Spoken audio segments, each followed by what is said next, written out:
tous et bienvenue pour cette troisième étape. En VR8, une étape pour les punchers.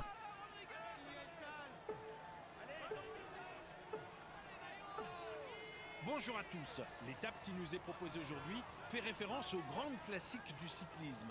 En effet, l'arrivée sera jugée en haut du célèbre mur de 8 traditionnel juge de paix de la Flèche Wallonne, avec ses passages avoisinant les 20%. Assurément l'un des kilomètres les plus longs de la planète vélo.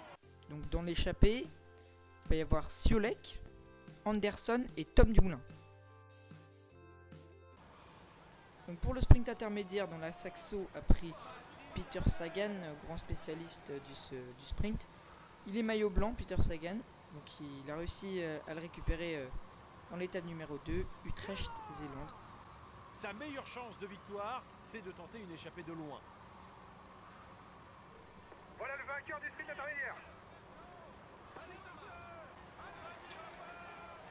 1,6 km du sprint intermédiaire.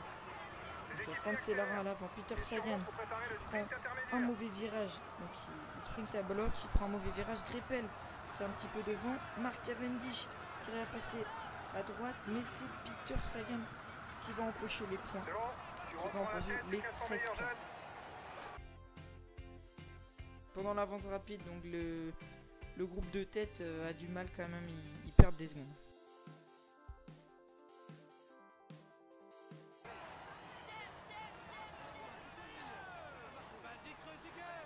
Il essaie de sortir du La peloton. toute première cote Attention. de 4ème catégorie, on voit déjà que ça bouge. Il est plus que tout seul, il est tout seul en échappée, Tom Dumoulin. Il est à 9 secondes du peloton, donc on voit que c'est terminé déjà. L'échappée n'aura pas tenu. On voit que Contador a un peu de mal. Seuls les coureurs encore frais pourront faire la différence dans le final. Changé. Et voilà, c'est Monsieur Caruso qui va prendre. L'étape est finalement trop dure pour lui. Dans l'avant-dernier grimpeur, donc un grimpeur de 3ème catégorie. Donc la Saxo change de coureur, ils prennent Alberto Contador et c'est 10 fois plus facile. Vous voyez qu'Alberto Contador n'accélère même pas, il fait craquer du monde. Et c'est Michael Albazini qui veut les points, donc qui va se mettre petit plateau et accélérer pour essayer de prendre les points. Il va les prendre, ces points. Contador lui laisse les points.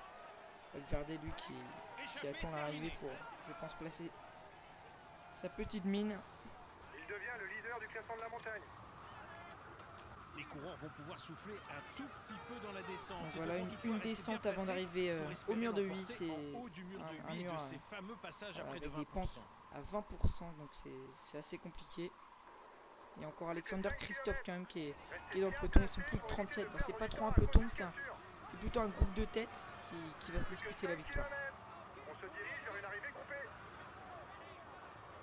Il nous a virtuellement pris le maillot blanc. Vous avez 30 secondes sur le peloton. Encore 500 mètres. Et les coureurs vont tourner à droite. À ce moment-là commencera l'ascension du mur de 8. Et voilà, le dernier virage à gauche, et là c'est parti. Contador qui envoie gros plateau. Le peloton est maintenant Voilà, il envoie gros plateau. pointé à Valverde qui attaque à 1,1 km de l'arrivée. Valverde, Contador qui suit. Gros plateau, petit plateau, on ne sait pas. Gros plateau, il perd beaucoup de jus. Alberto Contador. Alberto Contador qui arrive à passer devant. Par contre, il est sous tension. Alberto Contador qui envoie toutes ses dernières ressources dans les jambes. Et Alberto Contador là qui n'en peut plus dans ces derniers kilomètres. Il regarde bien derrière lui. Il sait que c'est fait, Alberto. Il sait que c'est fait. Victoire d'Alberto Contador.